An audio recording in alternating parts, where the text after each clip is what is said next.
श्री शिवाय नमस्तुभ्यं। आराधना में तुम लीन हो। महाराज दुनिया के लोग नहीं समझते कि शंकर पर जल चढ़ाने का क्या लाभ है। शिव महापुराण कहती है, अगर एक दिन शिव महापुराण की कथा कहती है, सोमवार के दिन भगवान शंकर को अगर जल चढ़ाया जाता है तो घर में तेज लक्ष्मी प्राप्त होती है। क्या मिलती है? तेज लक्ष्मी। कर बैठी थी, उनके नेत्र से अश्रु गिरा, उससे बेलपत्री उत्पन्न हुआ। काय का वृक्ष उत्पन्न हुआ? बेलपत्र। पूरी दुनिया में केवल एक बेलपत्र का वृक्ष कैसा होता है जिस वृक्ष के नीचे माता लक्ष्मी शाम के समय पर बुआरी लगाने के लिए जाती है, झाड़ू लगाने के लिए। बेलपत्री के पेड़ पर बेलपत्र का वृक्ष, जिसके यहां लक्ष्मी नहीं टिकती हो, पैसा घर में नहीं आता हो, बहुत चिंता लगी रहती हो, लक्ष्मी से जुड़ी हुई, व्यापार से जुड़ी हुई, पैसा आ ही नहीं गया, बहुत मेहनत कर रहे हो। सोमवार की सोमवार 5 सोमवार बेलपत्री के पेड़ के नीचे एक घी का दिया लगाना चालू कर दीजिए। शाम के साथ थोड़ी सी मिट्टी बेलपत्री के पेड़ के नीचे की उठा कर लिया, घर के अंदर लाकर इतनी सी मिट्टी लाकर पटक दीजिए। 5 सोमवार करके देखो, छठे सोमवार पे करने की जरूरत नहीं पड़ेगी, व्यापार अपने आप बढ़ना चालू हो जाएगा। लक्ष्मी शाम के समय पर प्रतिदिन बेलपत्र के पेड़ के नीचे बुआरी लगाना। शंकर भगवान की प्रियता बेलपत्र। पहले भी कथा में कहा, फिर कहते हैं, जिस व्यक्ति के जीवन में धन, संपदा, वैभव, सत्ता, लक्ष्मी की थोड़ी भी कमी दिखती हो, उसको बेलपत्री के वृक्ष का पूजन चालू कर देना चाहिए। जाओ सोमवार के दिन बेलपत्र वृक्ष के नीचे जल चढ़ाकर, जल का सिंचन कर कर, उसी बेलपत्र के नीचे शाम के समय पर संध्या काल में, प्रदोष काल में भगवान देवाधिदेव महादेव गौरी शंकर का स्मरण करो। बेलपत्र की जड़ की ओर, बेलपत्र की तना की ओर, बेलपत्र के वृक्ष की ओर तुम्हारा मुख हो। कोई आसन नहीं, कोई आसन नहीं, केवल बेलपत्र के वृक्ष की ओर तुम्हारा मुख हो। जहां बेलपत्री का वृक्ष है उसके नीचे बैठकर, उसकी छाया में, उसकी ओट में पंचाक्षर मंत्र नमः शिवाय, या फिर षडाक्षर मंत्र ओम नमः शिवाय, या फिर श्री शिवाय नमस्तुभ्यम का स्मरण कर कर अपने हृदय की बात गौरी शंकर से, महादेव से कहे।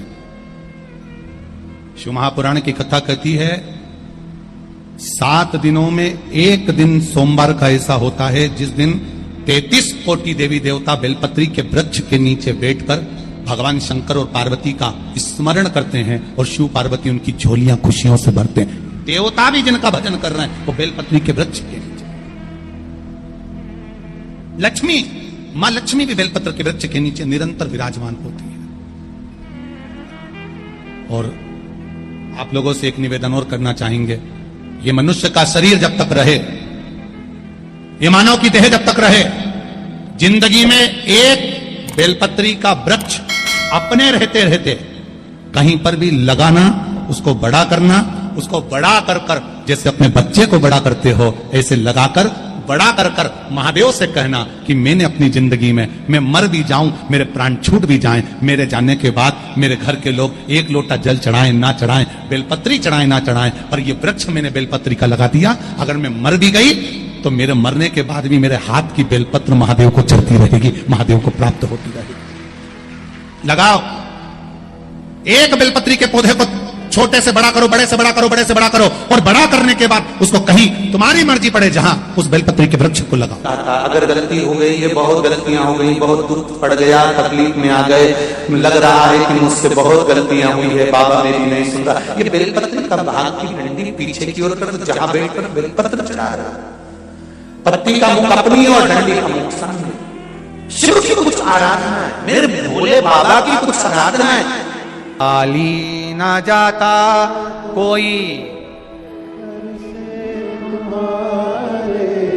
खाली ना जाता कोई, दर से तुम्हारे मैं भी खड़ी हूं नहीं, बाहें पसार मैं भी खड़ा हूं नन्ही बाहें पसार। 72 साल बाद अपने ये जो सावन का महीना आया है, सोमवार से सोमवार तक का, कहते हैं इस सावन में जो सोमवार से सोमवार तक का सावन रहता है, सोमवार से शुरू सोमवार से विराम, अगर आपके घर में रुद्राक्ष है, आप रुद्राक्ष धारण करते हो या रुद्राक्ष अपने घर में रखते हो, तो उस रुद्राक्ष को छोटी सी कटोरी में रखकर या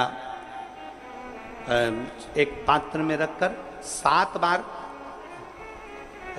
किसी भी अमावस पर, सावन में जो अमावस्या पड़ती है, ये सोमवार से सोमवार वाली सावन, इसके बाद वाले सावन का हम वर्णन नहीं कर रहा, हम इस सावन की बात कर रहे हैं। या तो अमावस, पूर्णिमा, त्रयोदशी, चतुर्दशी या प्रदोष, शिवरात्रि, अष्टमी, ये ऐसी तिथियां हैं जो सोमवार से सोमवार तक का जो सावन होता है, सावन में कटोरी में रखकर, प्लेट में रखकर, थाली में रखकर 7 बार अपने घर में अगर रुद्राक्ष है तो उसको बलवान बनाने के लिए इसी सावन के महीने में 7 बार तो जल, 5 बार दूध गौ माता का और 2 बार गाय का घी उस रुद्राक्ष पर लेपित करना चाहिए। और फिर उस रुद्राक्ष को धूप बत्ती हो या घर में गूगल की धूप हो, वो धूप बत्ती से उस रुद्राक्ष को सिद्ध कर लेना चाहिए। कुछ नहीं आता ना, शिव का नाम लो, श्री शिवाय नमस्तुभ्यम बोलो और उस रुद्राक्ष का स्पर्श कर कर अपने गले में धारण करते हो तो गले में, पूजन में रखते हो तो पूजन में, या किसी कार्य सिद्धि के लिए रखते हो तो कार्य सिद्धि के लिए। अगर ये सोमवार से चालू होने वाले सावन को सोमवार से विराम होने वाले सावन में अगर हम सिद्ध कर लेते हैं तो वो रुद्राक्ष हमारे जीवन का सबसे श्रेष्ठ रुद्राक्ष हो जाता है, सर्वश्रेष्ठ। अभी हमारे सीहोर में कुबेरेश्वर धाम पर ये जो सावन का महीना आया है, इस सावन में हमारे यहाँ कुबेरेश्वर धाम पे वैसे तो जो महाशिवरात्रि आती है, जिस समय रुद्राक्ष उत्सव होता है, उस समय पर रुद्राक्ष को सिद्ध कर लिया जाता है। पर जो सावन ये आया है, इस सावन में हमारे यहाँ प्रतिदिन बाबा के रुद्राक्ष को सिद्ध करते हैं। प्रतिदिन नियम है रुद्राक्ष पर जल चढ़ाना, दूध चढ़ाना, घृत लगाना और बाबा के रुद्राक्ष, क्योंकि इतने भक्त आते हैं उनके लिए वो रुद्राक्ष सिद्ध हो जाता है।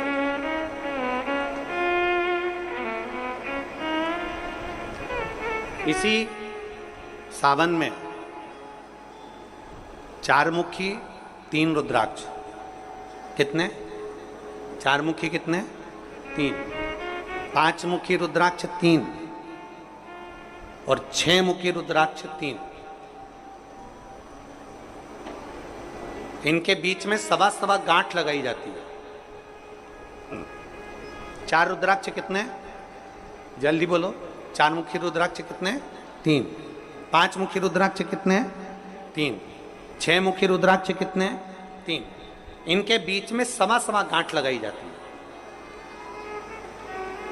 मतलब एक गांठ पूरी लगाई जाती है, फिर आधी गांठ लगाकर फिर रुद्राक्ष को डाला जाता है लाल धागे में, फिर सवा गांठ ऐसी चलती है। 9 रुद्राक्ष होते हैं कुल टोटल। अगर ये 9 रुद्राक्ष को शंकर भगवान के शिवलिंग के पास में रखकर ये सावन, इसको अन्य सावन में नहीं कर सकते, केवल इसी सावन भगवान शिव के मंदिर में शिवलिंग के पास उसको रखकर 7 लोटा जल, 5 बार दूध और 2 बार घृत अगर लेपन कर दिया जाता है उस माला को, और उसी माला को हम बेलपत्री के पेड़ के नीचे बैठकर अपने गले में अगर धारण कर लेते हैं तो दुनिया का ऐसा कोई कार्य नहीं जो तुम्हारे लिए हो नहीं, पक्के में होकर ही मान। उस रुद्राक्ष का इतना महत्व, ये तुम जो सहज में सुन रहे हो ना, हम फिर कहेंगे दया सिंह, जो हम फिर दया सिंह जी को धन्यवाद देंगे कि ये जो सावन के महीने की कथा लिए दया सिंह जी, ये साधारण नहीं है। दुनिया के लोग भले इसको सहजता में रख लें। 27 जुलाई 1953 में ये सावन आया था, उसके बाद 2024 में ये सावन आया।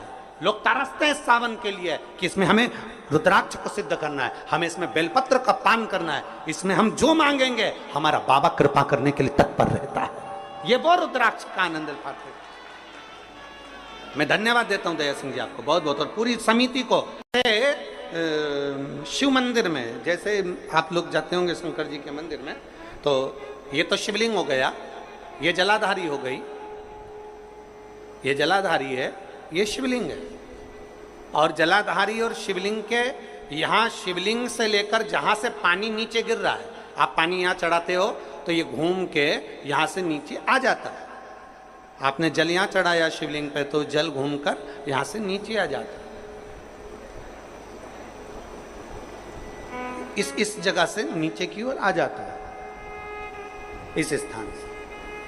प्रयास करिए, ये जो सावन आया है 72 वर्ष के बाद, प्रयास करिए कि कितना बड़ा भी रोग है, कितनी बड़ी भी बीमारी है, आप डॉक्टर से इलाज करवाओ, पर ये जो स्थान है अशोक सुंदरी का, इस स्थान पर एक बार अपनी हथेली रखकर देखिए और भगवान शिव से पंचाक्षर मंत्र नमः शिवाय, षडाक्षर मंत्र ओम नमः शिवाय या श्री शिवाय नमस्तुभ्यम स्मरण कर कर देखिए और एक बेलपत्र बाबा की लेकर जहां से पानी नीचे गिरता है उस स्थान पर लगाकर उसी बेलपत्र को खाइए और फिर जाकर डॉक्टर को एक बार फिर जांच करवाइए कि उस रोग में आराम कितना लगा है, उस रोग में अंतर कितना आया।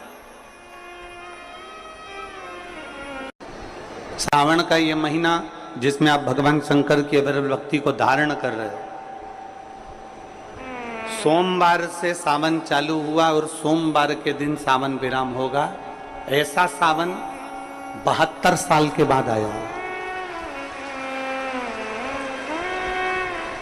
27 जुलाई 1953 में ऐसा सावन पड़ा था। कितनी तारीख को? जम के बोलो जरा। 27 जुलाई 1953 में ऐसा सावन पड़ा था जो सावन सोमवार से चालू हुआ था और सावन सोमवार के दिन विराम हुआ था। 72 साल के बाद ऐसा सावन आया है जिसका योग आज है। 27 जुलाई 1953 में ऐसा सावन आया था। अब जरा किस्मत देखिए, आपका भाग्य देखिए रे छत्तीसगढ़ वालों, नजर उतरवा लेना आप कि 72 साल बाद ऐसा सावन आया जो सोमवार से चालू हुआ, सोमवार को विराम हो रहा है। 27 जुलाई 1953 में ऐसा सावन आया था और उसके बाद आज ये सावन 22 तारीख से चालू हुआ और 19 तारीख को विराम होगा और उसमें भी सोमवार से चालू हुआ और सोमवार को विराम हो रहा है। ये शिव भक्ति है, ये अविरल भक्ति, ये भगवान शंकर की अविरल भक्ति है। आप और हमको प्राप्त हुई है, हमें मिली और तेरी भगवान शिव ने अघोर अस्त्र धारण किया इसी सावन।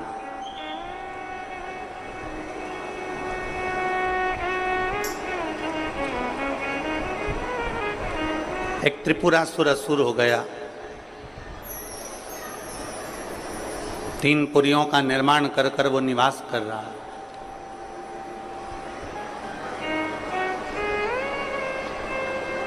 बड़ा विचित्र है वो।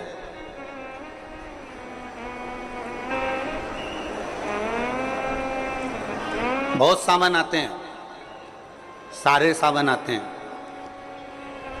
हर वर्ष सावन का महीना आता है, हर वर्ष श्रावण का सोमवार भी आता है, हर वर्ष प्रदोष भी आती है, हर वर्ष शिवरात्रि भी आती है सावन की, हर वर्ष अष्टमी भी आती है, छठ भी आती है, सब तिथियां आती हैं।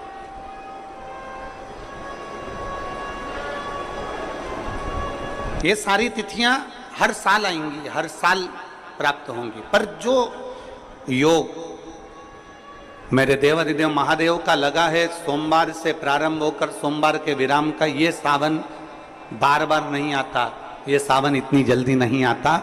जो 72 वर्ष के बाद 27 जुलाई से 1953 के बाद में आज योग लगा, जो 22 जुलाई 2024 में प्रारंभ